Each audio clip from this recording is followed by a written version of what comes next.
No pasó mucho tiempo después de que yo llegué a la fe en Cristo que comencé a experimentar algunas luchas reales en mi caminar espiritual. Fui sometido a una avalancha de dudas sobre la validez del cristianismo, especialmente la inspiración y la autoridad de las Escrituras. De hecho, por primera vez en mi vida me encontré cuestionando la existencia de Dios. Incluso como no cristiano nunca había cuestionado la existencia de Dios, pero estas dudas ahora invadieron mi mente. Pronto estas incertidumbres viajaron al área de mi salvación y comencé a preocuparme acerca de si era o no en verdad un verdadero cristiano. En poco tiempo me encontré temeroso del juicio de Dios, confundido por mis conflictos internos, deprimido por mis dudas e incluso enojado con Dios porque pensé que Él podría haberme abandonado. Ahora, en ese momento, yo era un cristiano nuevo y no tenía a nadie a mi alrededor que fuera capaz de explicar por qué estaba teniendo estos nuevos conflictos dentro de mi alma. Pero finalmente descubrí la fuente de mis dudas y confusión. Estaba experimentando lo que todo creyente en Cristo experimenta, y eso era una guerra espiritual. Habiéndome convertido en hijo de Dios, estaba siendo atacado y oprimido por el antiguo enemigo de Dios y mi nuevo adversario, el diablo. Verán, la palabra de Dios enseña que hay un diablo personal que se opone a todo lo que Dios favorece, especialmente al pueblo de Dios. El diablo se menciona por primera vez en las Escrituras en Génesis 3 como el que tentó a Eva a través de la serpiente astuta. Y aunque no leemos mucho sobre él en el Antiguo Testamento, de vez en cuando le vemos sacar su diabólica cabeza, como lo vemos afligiendo a Job, moviendo el rey David a un censo de Israel por orgullo pecaminoso, influenciando a los antiguos reyes en sus decisiones políticas, como leemos en Daniel 10. Sin embargo, en el Nuevo Testamento leemos mucho sobre él y sus actividades. Y su actividad es bastante evidente por los muchos demonios que Jesús expulsó de la gente, por su tentación de Cristo, por su entrada de Judas y su traición al Señor, y por su intensa participación en las primeras iglesias a través de los falsos maestros, y no solo la persecución. Ahora, la Biblia le da al diablo muchos nombres que lo describen adecuadamente a él y a su carácter malvado, como por ejemplo se le llama el maligno, el tentador, el león rugiente, el acusador y la serpiente vieja y el dragón, pero es más comúnmente conocido como Satanás, un nombre que proviene de una palabra hebrea que significa adversario u opositor. Y la razón por la que se le conoce principalmente por este nombre es porque por encima de todo el diablo es ante todo el adversario de Dios, y como se opone al Señor, también se opone a la obra de Dios, especialmente al pueblo de Dios. Pero no siempre fue así. La Biblia enseña que Satanás fue conocido una vez como Lucifer, que significa el resplandeciente o estrella de la mañana, porque fue creado como un ángel de luz, como una de las criaturas de mayor rango y más prominente entre todos los seres angelicales. Pero en algún momento antes de la creación de Adán y Eva, Lucifer dirigió a una multitud de otros ángeles en una rebelión fracasada contra Dios. Según Apocalipsis 12, leemos que un tercio de los ángeles se unieron en esta rebelión cósmica junto con Lucifer, y ellos fueron desterrados del cielo y se convirtieron en enemigos eternos de Dios. ¿Y qué hizo Lucifer? Que provocó su horrible caída y exilio de los cielos. Bueno, lo leemos en Isaías, el capítulo 14, versículos 12 al 17. Él dice: ¿Cómo has caído del cielo, oh lucero de la mañana, hijo de la aurora? Has sido derribado por tierra, tú que debilitabas a las naciones, pero tú dijiste en tu corazón: subiré el cielo por encima de las estrellas de Dios, levantaré mi trono y me sentaré en el monte de la asamblea en el extremo norte, subiré sobre las alturas de las nubes, me haré semejante al Altísimo. Sin embargo, serás derribado al Seol y lo más remoto del abismo. Lo que te vean, te observarán, te contemplarán y dirán: ¿Es este aquel hombre que hacía temblar la tierra? Ahora, como pueden ver en estos versículos, el gran pecado de Satanás que lo llevó a su caída fue su orgullo. No estaba satisfecho con ser el más alto de todos los ángeles, por lo que trató de afirmarse como igual, sino más alto que Dios. Y cuando su rebelión fracasó entró en un conflicto continuo con Dios, junto con todos los ángeles caídos que se convirtieron en demonios. Y desde el momento de su rebelión, Satanás junto con sus demonios se confirman en su mal, lo que significa que ellos nunca van a cambiar. Son incapaces de cambio, por lo que están sellados en ser malvados y solamente malvados por toda la eternidad. Según Apocalipsis 20, después del el reinado de 1000 años de Cristo en la tierra, el diablo será arrojado al lago de fuego, donde será atormentado día y noche por los siglos de los siglos.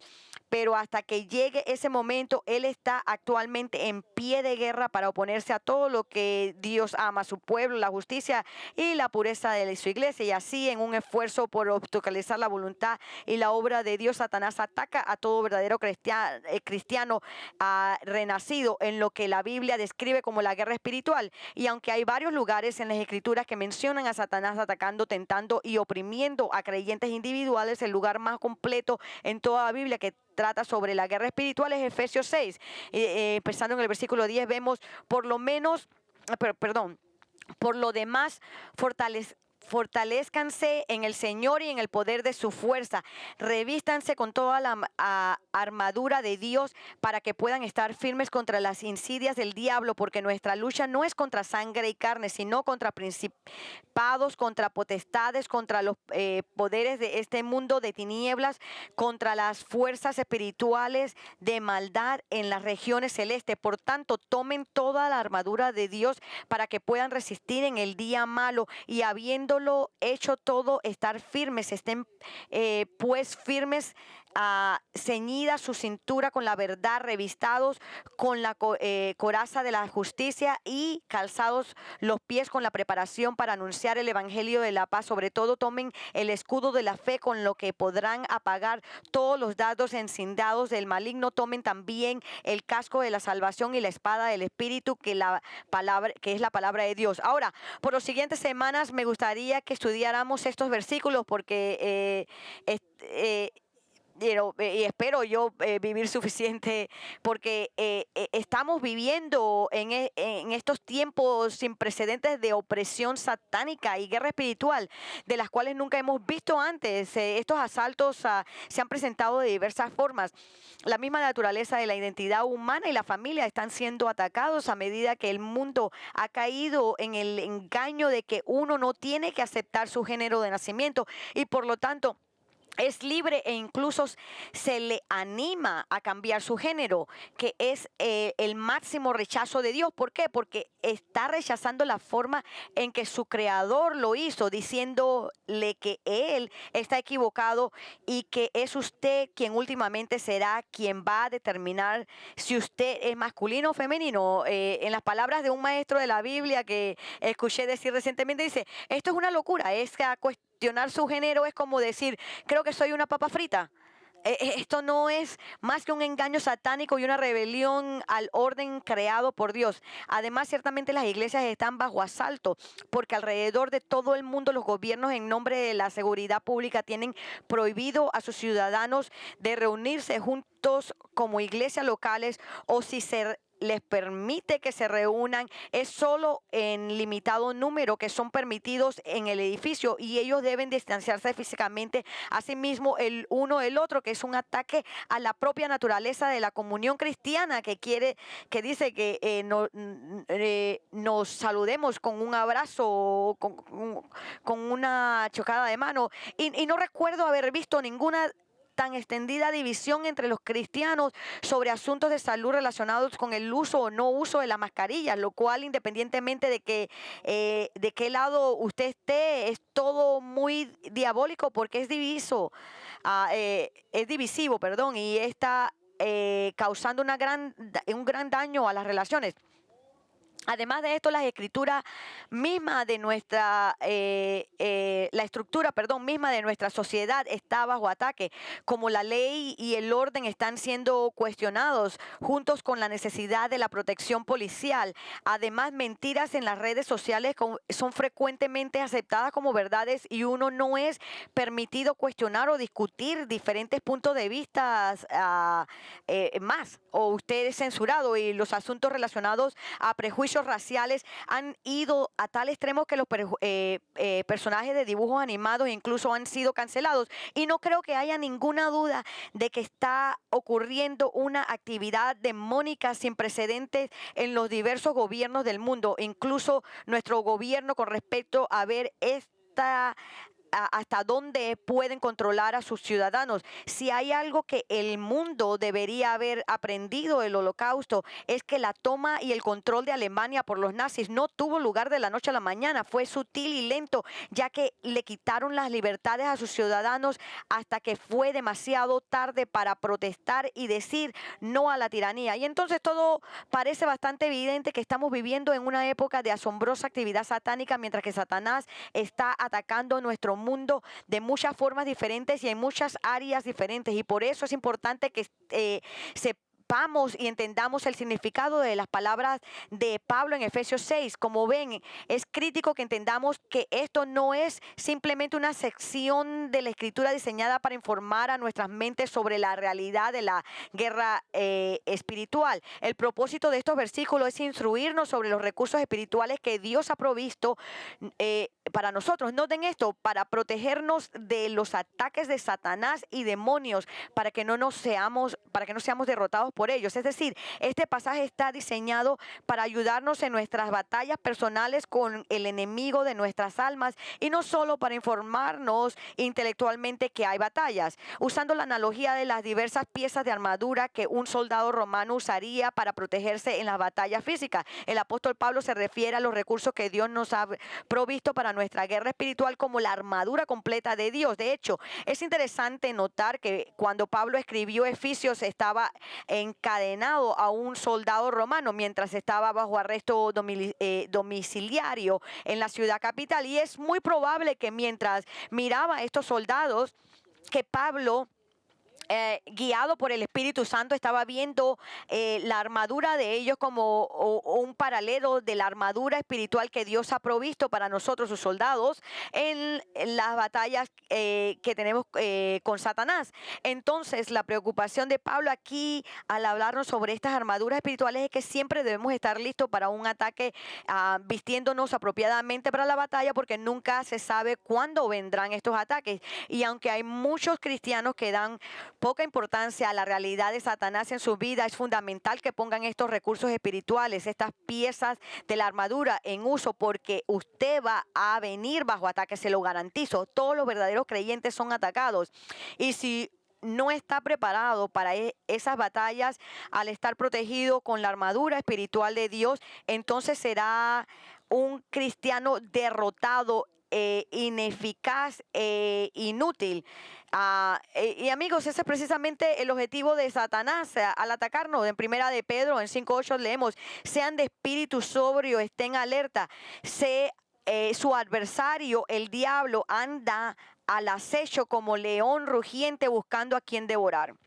En otras palabras, es decir, como un león rugiente, siempre al acecho para abalanzarse sobre su presa, así Satanás siempre está al acecho para abrumar a algún creyente con desánimo, tentación moral, persecución, falsas enseñanzas, dudas, temores, malas actitudes, y así se va.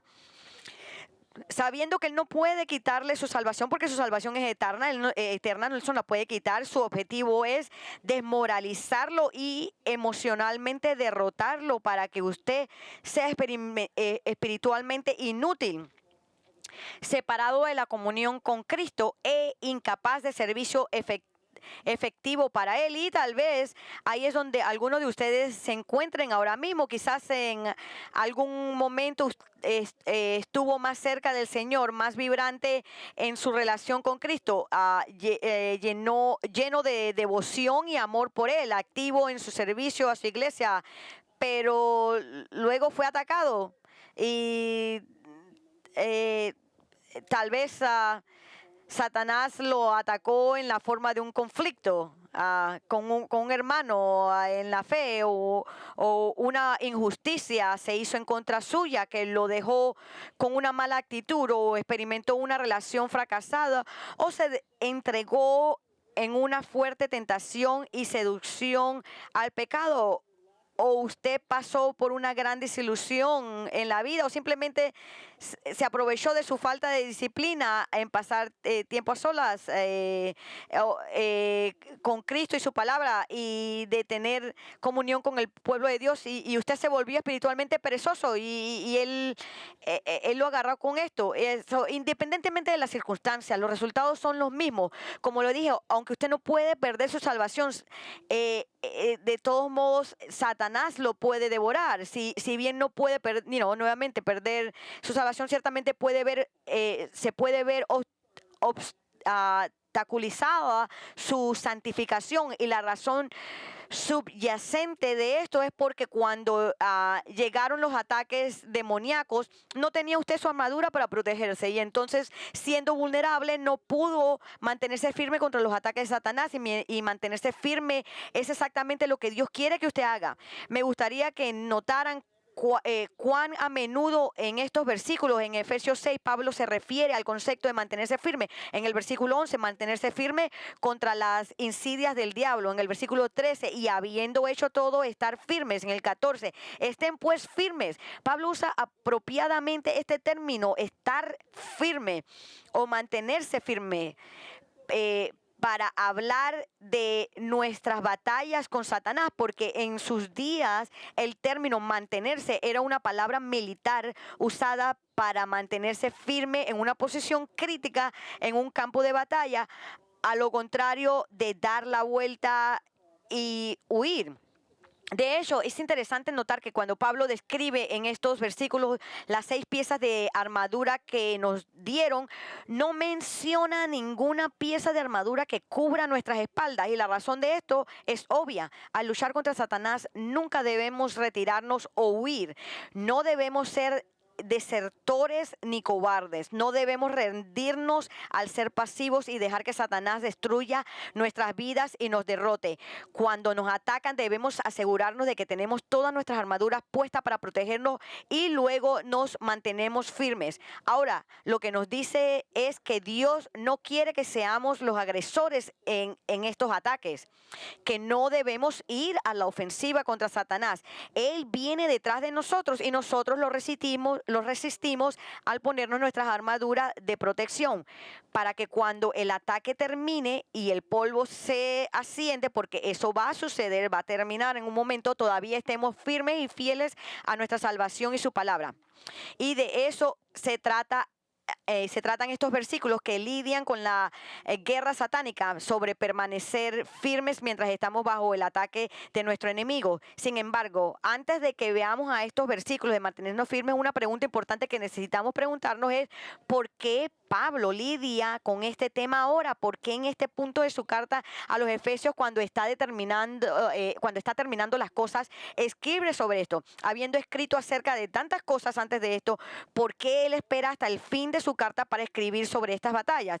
Y la respuesta tiene que ver con el contenido y la composición de Efesios, y básicamente se reduce a esto: las verdades que Pablo ya había enseñado en Efesios son tan profundas y tan radicales, en el sentido de ir tan en contra de nuestra cultura pecaminosa, que aquellos que intentan vivir de acuerdo con estas verdades pueden esperar que Satanás los ataque.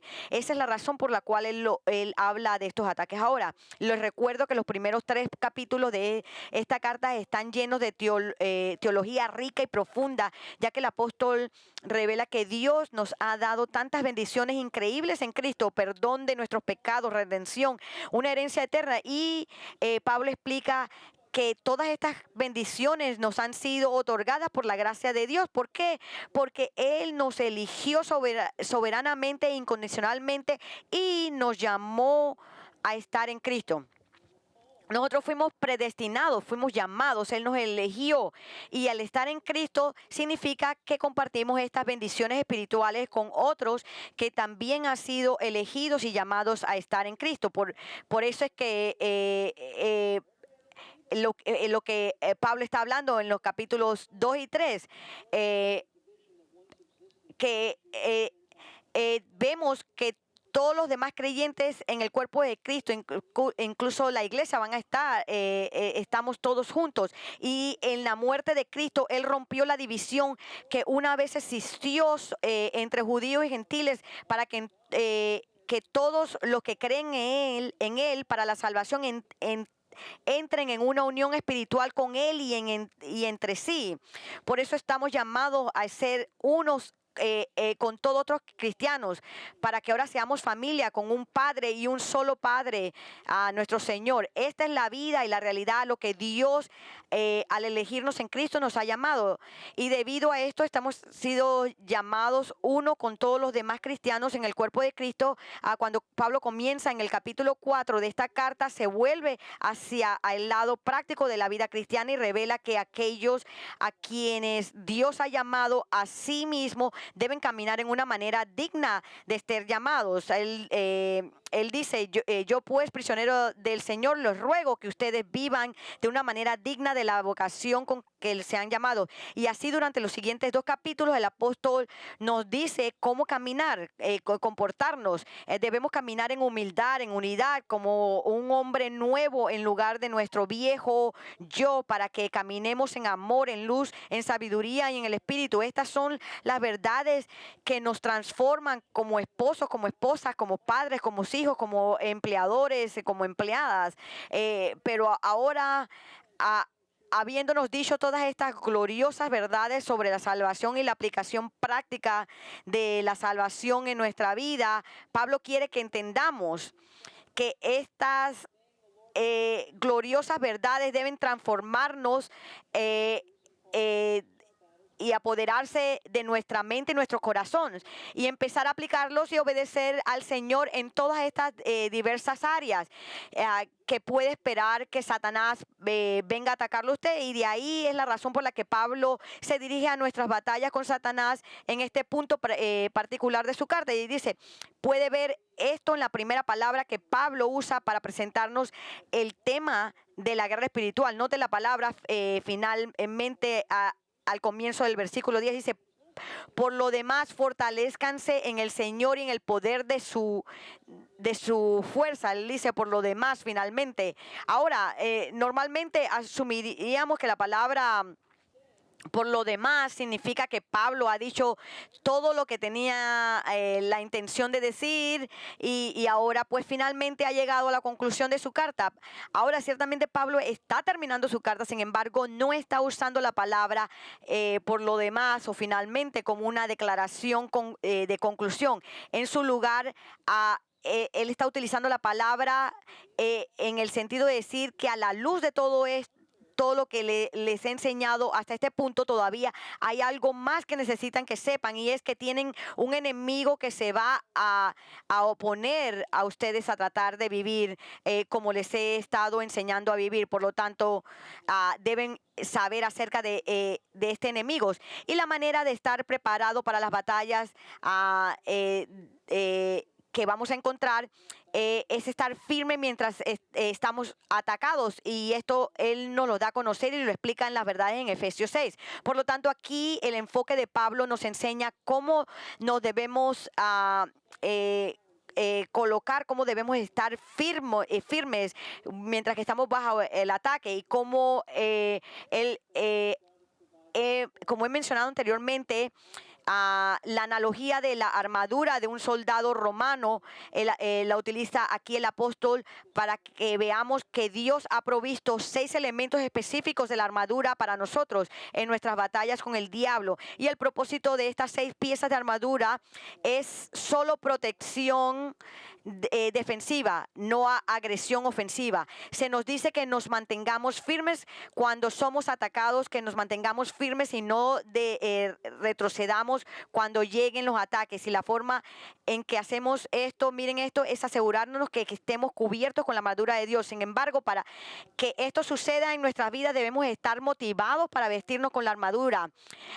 Ponernos la armadura de Dios requiere disciplina y obediencia tangible y la palabra de Dios. Estas 6 piezas de armaduras no son nada más, noten esto, el pensamiento bíblico y el comportamiento justo que nos protege de las mentiras del diablo, pero para poner en práctica esta forma de pensar y el comportamiento justo hay que tomar un acto de nuestra voluntad y el esfuerzo humano, y eso es un trabajo duro. Tienen que estar tan convencidos de que necesitan la protección de la armadura de Dios, porque esta absolutamente indefenso y sin ayuda, sin ella, que tenemos que tener esta motivación. Y por lo tanto la forma en que Pablo nos motiva a ponernos la armadura es mostrándonos primero la necesidad y qué débiles que somos sin la armadura. Es decir, antes de mencionar cualquier prenda de vestir específica, primero toma los versículos 10 al 13 para convencernos de que necesitamos la protección de Dios, y lo hace dándonos 2 verdades claves acerca de cómo permanecer firme cuando está bajo un ataque. Primero dice, tenemos que depender de las provisiones del Señor. En Efesios 10 y 11 él dice, por lo demás fortalezcanse en el Señor y en el poder de su fortaleza. Pablo comienza esta sección sobre la guerra ordenándonos sabiamente que seamos fuertes.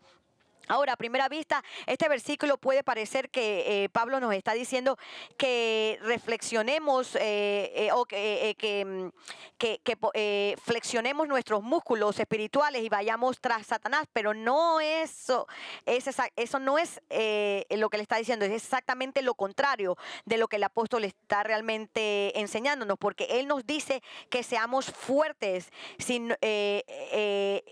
él no nos está diciendo que seamos fuertes nosotros mismos, sino que seamos fuertes en el Señor y en su poder y no en nuestro propio poder. Y la forma en que esto está redactado en el idioma griego original es que debemos ser fortalecidos en el Señor, es decir, debemos dejar que la fuerza del Señor nos dé poder mientras luchamos con el enemigo de nuestras almas. Entonces este es un llamado a depender en el poder del Señor en nuestros comportamientos con Satanás. Y francamente esta es una verdad extremadamente significativa para comenzar. Es realmente una verdad fundamental para la guerra espiritual, porque cualquiera que piense que puede luchar contra Satanás confiando en sí mismo y en sus débiles recursos está condenado a ser derrotado. El poder del diablo está mucho más allá de nuestra capacidad para luchar contra él sin la fuerza de Dios. Piensen esto, Satanás a través de su poder de persuasión pudo convencer a miríades y miríades de ángeles de que abandonaran su santidad, rebelándose contra Dios y convirtiéndose en demonios malvados. Así que nosotros sin Dios no podemos hacer nada. Sin embargo, hay muchos creyentes que parecen pensar que pueden responder a los ataques de Satanás en un nivel puramente humano. Y una de las formas más populares, pero ineficaz y totalmente no bíblica de tratar con el diablo, ha sido reprenderlo con ciertas palabras o fórmulas que creemos que está obligado a obedecer. Y así hay algunos que le ordenan que regrese al abismo, o que reclaman verbalmente la sangre de Cristo, o que le atan en el nombre de Jesús. Escuchen, ninguna de esas expresiones se usa en las Escrituras para luchar contra Satanás. De hecho, la Biblia nos advierte explícitamente en contra de reprender al diablo. En 2 de Pedro 2:10 leemos, y mayormente a aquellos que siguiendo la carne andan en concupiscencia e inmundicia y desprecian el señorío, atrevidos y contumaces, no temen decir mal de las potestades superiores, mientras que los ángeles que son mayores en fuerza y en potencia no pronuncian juicio de maldición contra ellas delante del Señor. Los falsos maestros, en su orgullo y arrogancia, piensan que tienen poder y autoridad sobre los demonios para reprenderlos, cuando ni siquiera los santos ángeles hacen esto. Nadie tiene ese poder. Es por esto que muchos falsos maestros con el movimiento carismático, que están obsesionados con tener el poder, reprenden al diablo en su intento de curar a la gente, pero a nadie se le ha dado ese tipo de poder espiritual, ni siquiera a los ángeles de alto rango. En Judas 9 lo vemos, dice, y mayormente aquellos que siguiendo la carne andan con concupiscencia, inmundicia, como ves. Junto con Gabriel, Miguel es un arcángel, uno de los ángeles más grandes y poderosos, y como tal tiene una gran autoridad. Pero cuando Moisés murió, Dios enterró en secreto su cuerpo en un lugar desconocido para cualquier hombre. Sin embargo, aparentemente Satanás quería que el cuerpo de Moisés se usara para algún propósito infernal, tal vez para convertirlo en un ídolo para los hijos de Israel. Pero Judas nos dice que Dios envió a Miguel a disputar con el diablo por el cuerpo de Moisés, y se nos dice que la forma en que Miguel luchó contra el diablo no fue pronunciando el juicio de Dios contra él. En cambio, se refirió al poder soberano de Dios para lidiar con Satanás. Es decir, no encontró en discusiones verbales, no entró, perdón, en discusiones verbales en contra de Satanás o con Satanás. Él confió en el poder de Dios para derrotar al diablo. Amigos, eso es exactamente lo que se supone que debemos hacer. Las Escrituras nunca nos dice que reprendamos a Satanás, que lo atemos o ordenemos que haga algo, pero se nos dice que resistamos al diablo confiando en el poder de Dios para hacer frente al enemigo.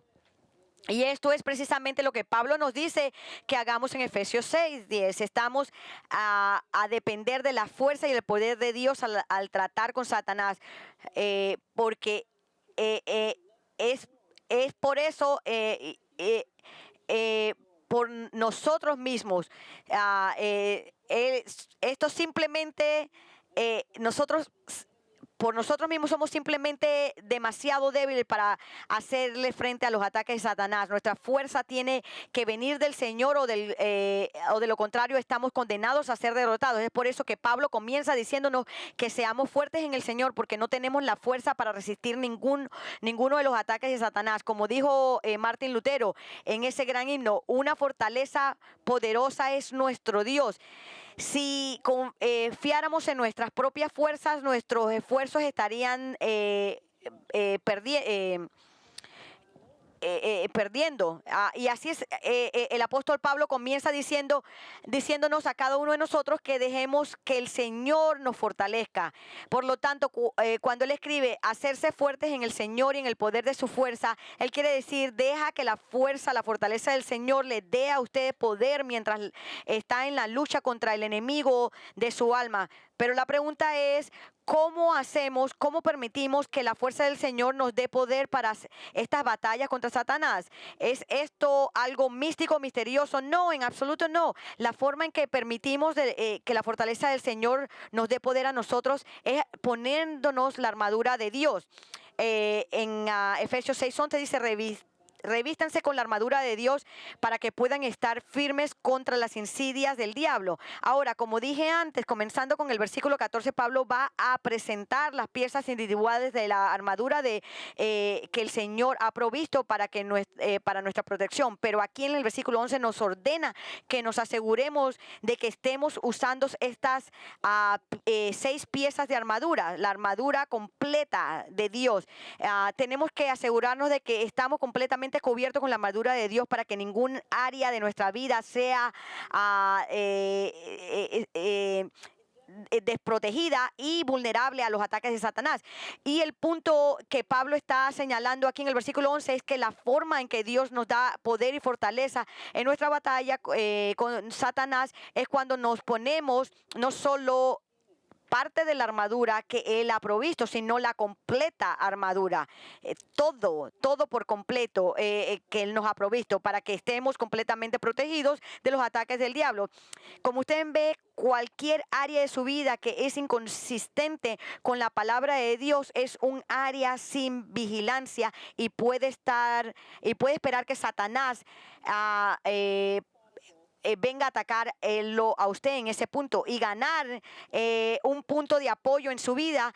Él sabe exactamente cómo llegar a usted, y es por eso que Pablo termina el versículo 11 refiriéndose a los planes del diablo. Esta es una referencia a los métodos del ataque de Satanás. De hecho, nuestra palabra iglesia nuestra palabra inglesa, método, proviene de esta palabra griega en particular, pero la palabra significa más que simplemente un método o un enfoque. La palabra lleva consigo pensamiento de intriga, astucia, engaño. Al explicar estas palabras, un maestro de la Biblia señala que el término se usaba a menudo para un animal salvaje que acechaba astutamente y luego inesperadamente se abalanzaba sobre su presa. Los malvados planes de Satanás se basan en el sigilio y el engaño. Ahora, lo que esto significa es que el diablo tiene toda una estrategia sistemática y metodológica que usará contra nosotros y con cada cristiano individual. Su estrategia es diferente. Verá, él conoce todos los puntos débiles y todos nuestros puntos fuertes. Ahora, eso es muy importante de entender porque irónicamente a menudo somos muy vulnerables en nuestros puntos fuertes, ya que no vemos la necesidad de depender de Cristo para estas áreas de la vida, pero ya sean sus puntos fuertes o sus puntos débiles, el diablo traza una estrategia de ataque diseñada para adaptarse a usted personalmente. Él te tentará en las áreas en las que eres más vulnerable. Pueden ser dudas, inmoralidad, preocupación, miedo, orgullo, celos, ira o amor por el sistema del mundo. Sea lo que sea, puede estar seguro de que Satanás atacará donde sea más susceptible. Y es por eso que quiere asegurarse de estar completamente cubierto por la armadura de Dios que Él le ha provisto para que pueda permanecer firme y fiel a Cristo. Y entonces deberíamos alejarnos de las cosas que nos hacen débiles. En los versículos 10 y 11 venimos a ver que nosotros mismos podemos ser débiles. Necesitamos la fortaleza de Dios contra un enemigo poderoso que nos dispara. Espero que así se sienta, porque solo cuando se ve débil hará algo para buscar la protección de Dios. No quiere ser como Pedro, quien en su arrogancia y orgullo se jactó de que nunca abandonaría a Cristo y luego se encontró que cuando Satanás lo atacó, él negó a Jesús 3 veces. Sin embargo, en considerar el poder de Satanás y de la protección de Dios del diablo, una pregunta válida para nosotros, preguntarnos: ¿el diablo realmente tan poderoso que necesitamos la protección completa de Dios todo el tiempo? Después de todo, podría usted razonar, el diablo no lo sabe todo, no es todopoderoso, ni siquiera es omnipotente. Entonces realmente necesito que cada área de mi vida esté protegida y cubierta con el equipo protector de Dios. Y la respuesta es absolutamente sí, lo necesita, porque usted nunca debe subestimar el poder y la maldad de Satanás. Habiéndonos traído hasta aquí, ha dicho todo esto con el fin de mantenernos firmes contra el diablo. Debemos depender del poder de Dios y sus provisiones, porque somos débiles y por lo tanto no somos competencia para Satanás. Ahora Pablo nos dice que para poder mantenernos firmes contra el diablo debemos entender el poder de Satanás y sus compañeros malvados, porque son fuertes. Entonces él nos dice en el versículo 12: porque nuestra lucha no es contra sangre y carne, sino contra principios, contra potestades, contra los poderes de este mundo de tinieblas, contra las fuerzas espirituales de maldad en las regiones celestiales. Ahora, lo primero que hace Pablo al discutir el poder del diablo es decirnos que estamos en una serie lucha con él. Él escribe: porque nuestra lucha es contra sangre no es contra sangre y carne. Es decir, Pablo nos está diciendo que esta guerra es única porque es una batalla contra, no es una batalla contra un ser humano. Ahora, es posible que tenga conflictos con otras personas, pero el verdadero enemigo detrás de esos conflictos y enfrentamientos es Satanás. Verá, el verdadero enemigo es un ser espiritual invisible y sobrenatural con un poder inmenso. Y va a usar este poder para tratar de destruir su camino espiritual con Cristo. Note lo que Pablo describe esta guerra como una lucha por nuestra lucha. La palabra que Pablo usa es para la lucha, sale de un fondo de lucha libre en el mundo romano e indica una lucha de cuerpo a cuerpo, un combate de lucha entre dos individuos que da como resultado la muerte de uno sobre el otro. Aquí como una persona estudiado en la Biblia nos dice, el luchador romano tenía un objetivo en mente y era poner sus dos manos alrededor del cuello de su adversario y mantenerlo en el suelo estrangulándolo. El objetivo en el combate de lucha romana no era mantener a un hombre en el suelo por los hombros, sino por el cuello. Esta era una lucha de vida o muerte. Si los hombros de un hombre estuvieran sujetos a la colchoneta, podría levantarse después del encuentro e irse de ahí. Pero si el cuello de un hombre estuviera empujado contra el suelo con un estrangulamiento, sería físicamente imposible para él levantarse y continuar. Ahora, lo que esto indica es que el objetivo de Satanás al atacarnos no es solo arruinar brevemente su vida o causar algún problema temporal. Él quiere que caiga tan fuerte y espiritualmente que nunca más, que nunca más se levante. Aunque no le puede quitar usted la salvación, él puede darle un golpe tan devastador que será desacreditado como cristiano y su testimonio quedará dañado para siempre. Esto es lo que Pedro quiso decir cuando dijo que el diablo anda como un león rugiente buscando a quien devorar. La persona a la que busca devorar es usted. Y recuerde, Satanás tiene una amplia gama de planes diseñados personalmente para derribarlo. Entonces, nuevamente la pregunta que nos hacemos es ¿qué implementa estos esquemas? ¿Cómo él implementa estos esquemas? ¿Cómo los lleva a cabo?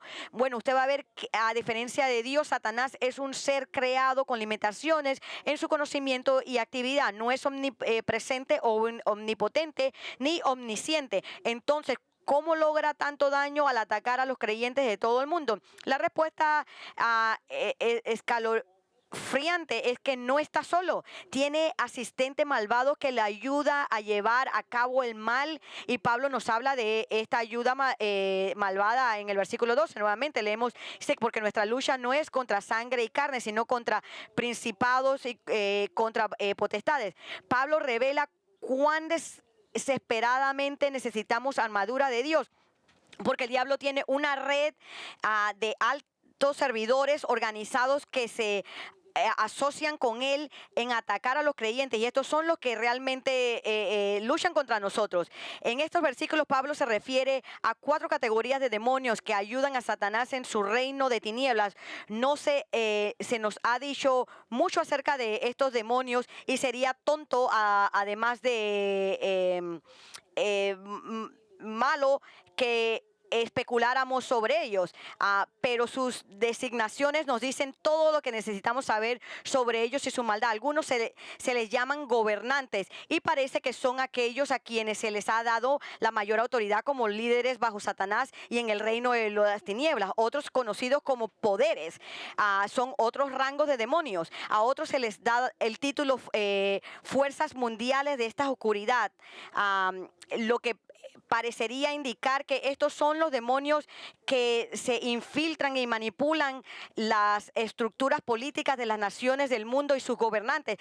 Daniel, por ejemplo, en Daniel, por ejemplo, se habló del príncipe del reino de Persia que se oponía al arcángel de Dios en la entrega de un mensaje a él. Y en Ezequiel 28 se nos habla del rey de Tiro, cuando Dios también se refiere a Satanás. Ahora, queremos tener cuidado de no quedar atrapados en teorías de conspiración especulativas que a algunos cristianos les encanta hacer, pero la Biblia indica que detrás de los gobernantes del mundo impíos hay demonios específicos que los controlan y manipulan. La cuarta categoría de los demonios mencionados por Pablo, fuerzas espirituales de maldad, y por su mismo título estos demonios parecen estar involucrados en comportamientos perversos, tales como moralidades viles y prácticas ocultas. Ahora, el punto de Pablo al mencionar esta red de fuerzas demónicas no es desafiar nuestra imaginación y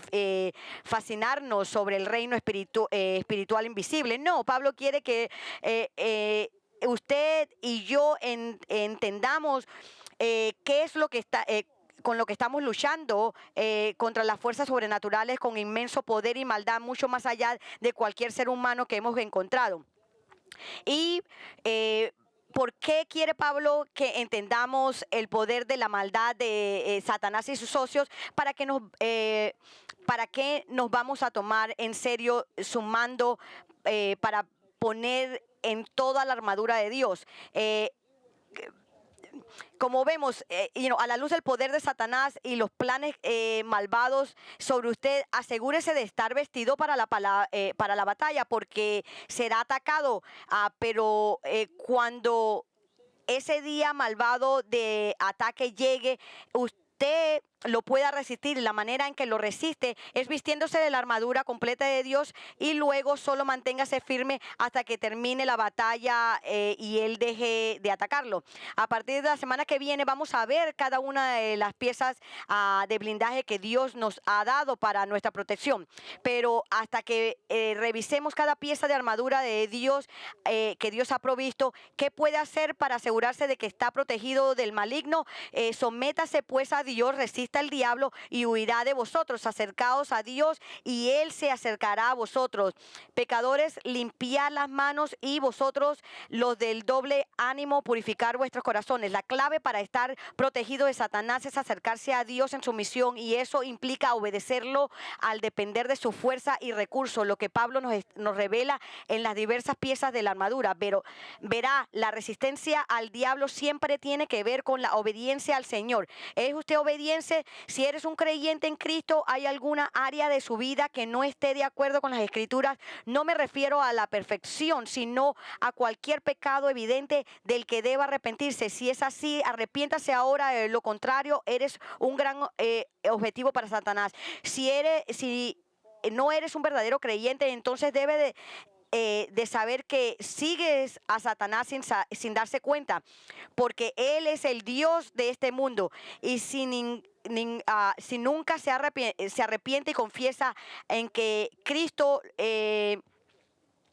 confía en Cristo para su salvación, entonces lo seguirá al lago de fuego, porque ese es su destino. Pero eso le incito que por favor venga a salvación en Cristo antes de que sea demasiado tarde. Escuche la palabra de Dios. Hoy día es el día de su salvación. Si Dios ha puesto su palabra en su alma, en su corazón, y hay algo dentro de usted que dice que yo sé que yo soy un pecador, yo sé que reconozco que merezco el juicio, pero reconozca que Dios, que Jesucristo murió por usted y por sus pecados. Lo único que usted tiene que hacer es confiar en Cristo. Si usted confía en Cristo, venga a Cristo hoy día. Deje su pecado a un lado, su pecado de ser egocentrista. Confíe en Cristo solamente para su salvación. Nosotros somos justificados por fe y por fe solamente. Les urjo que hagan esto, por favor. Si usted quiere, desea hablar con uno de nosotros, de los pastores, sobre esto, por favor, venga a verme al cierre de este servicio. Por favor, vengamos y oremos juntos. Señor, te damos gracias por lo que hemos escuchado hoy día. Te damos gracias de que tú nos amas suficientemente para protegernos del malvado, Señor. Y Señor, oramos que tú nos ayudes a tomar estas grandiosas verdades a nuestro corazón y reconocer de que nosotros somos débiles y Satanás es fuerte y tenemos que nosotros descansar en tu poder, Señor, y ponernos la armadura completa de Dios, Señor. Y oramos que cualquier persona hoy día aquí o que esté viendo en línea, Señor, que tú le abras su corazón, que cualquier persona que no te conozca y le enseñes su necesidad por Cristo, su necesidad por salvación, Señor, porque tú eres santo y ellos no son, y tú mandaste a tu Hijo a este mundo para que muriera por nosotros, por pecadores como nosotros, para que tengamos salvación. Oramos esto en el nombre del Señor Jesucristo. Amén. Gracias.